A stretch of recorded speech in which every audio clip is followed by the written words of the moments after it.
Garbė Kristui ateitininkai.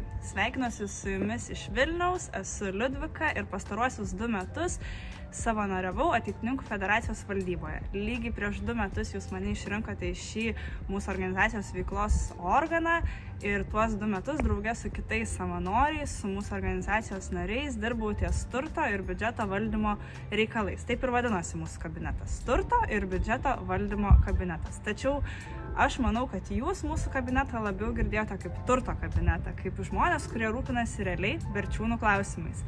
Būtent todėl, kad mes kaip valdyba susirinkusi prieš 2 metus nutarėme, kad šitoje kadencijoje mūsų valdybos tikslas bus, kad turto kabinetas labiau rūpintųsi ir labiau orientuotųsi į klausimus susijusius su Berčiūnais ir jo turtu. Taigi kartu su federacijos pirmininku, su Berčiūnų ateitininkų stovyklos vadovu Artūru, mes su kabinetu galvojame, strategavome, kaip reikėtų elgtis su turtu, kuris yra Berčiūnų ateitininkų stovykloje. Tai yra nameliai, tai yra viskas, kas yra aplink namelius, kaip turėtume elgtis ir ką turėtume toliau daryti. Tai ką mes padarėme ir ką nutarėme, visą tai galėsite paskaityti veiklos ataskaitoje, tikrai dabar nesiplėsiu.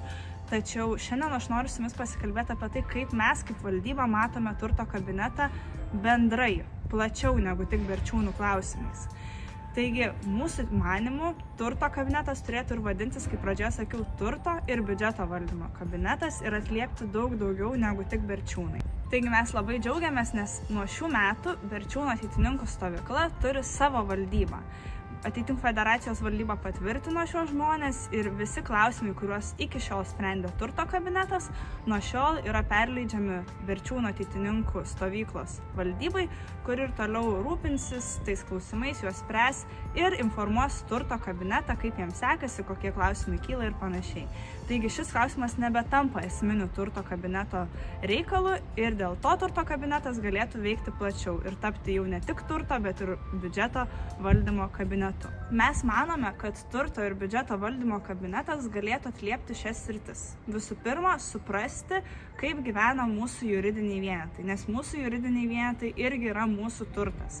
Taigi tokie vienetai kaip Ateitininkų fondas, Berčiūnų ateitininkų stovykla, ateities leidybos centras, tai yra juridiniai vienetai, kuriais mes turime pasirūpinti, turime žinoti, kaip jiems sekasi, ar jie turi pinigų, ar jiems jų trūksta, kas vyksta apskritai šitų juridinių vienetų gyvenime. Tai turto ir biudžeto valdymo kabinetas turėtų pilnai suprasti, kaip sekasi šiems juridiniams vienetams, jais palaikyti santykius, klausimus, kurie yra esminiai, nešti į Ateitininkų federacijos valdybą, tenais jau spręsti ir priminėti kažkokius svarbesnius sprendimus. Kitas dalykas tai yra suvokti apskritai mūsų federacijos biudžetą. Kartu su generaliniu sekretoriumi paruošti projektą, kaip galėtų atrodyti federacijos biudžetas sekantiems metams, jį nešti federacijos valdybai ir kartu pasitvirtinti, kad organizacija veiktų pagal struktūrizuotą, suplanuotą biudžetą ir mes būtume saugus, kad mums užteks biudžeto pinigų įgyvendinti visas veiklas, kurias mes tais metais esame susiplanavę. Labai džiaugiamės, kad šiuo metu organizacijos sekretoriate turime dar vieną pareigybę, tai yra lėšų pritraukėjas, mums visiems geriau žinomas kaip fundraiseris, kuris rūpinasi, kad organizacija pritrauktų papildomų lėšų, atsirastų papildomų finansinių šaltinių ir galėtume dar sklandžiau gyvendinti savo veiklas. Todėl planas būtų toks, kad turto ir biudžeto valdymo kabinetas rūpintųsi ir šią pareigybę ir glaudžiai bendradarbiautų bei pasirūpintų, kad šita pareigybė nedingtų ir kad organizacija galėtų tokį žmogų išlaikyti organizacijos struktūroje. Ir tai yra tik tai kelios temos, kurios be galo svarbios mūsų organizacijai turto ir biudžeto valdymo kabineto rėmuose. Tačiau mums, mūsų organizacijai, gali būti svarbios ir kitos temos susijusios su šia poteme turtas ir biudžetas. Todėl tik nuo jūsų, tų žmonių, kurie ateis ir ateinančius 2 metus rūpinsis šiais klausimais, priklauso, kokie dar papildomi dalykai bus svarbus jūsų kabinetui ir su kuriais jūs dirbsite. Tai gali tikrai būti begalės dalykų.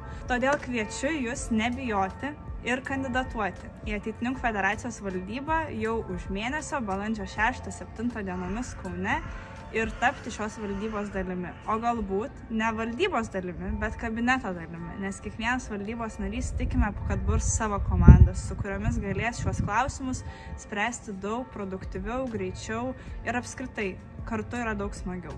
Todėl kviečiu apgalvoti, ar turto ir biudžeto valdymo kabinetas galėtų būti ta tema, su kuria jūs norėtumėte dirbti, ir tikrai nebijokit ir kandidatuokit. Iki susitikimo Kaune jau netrukus.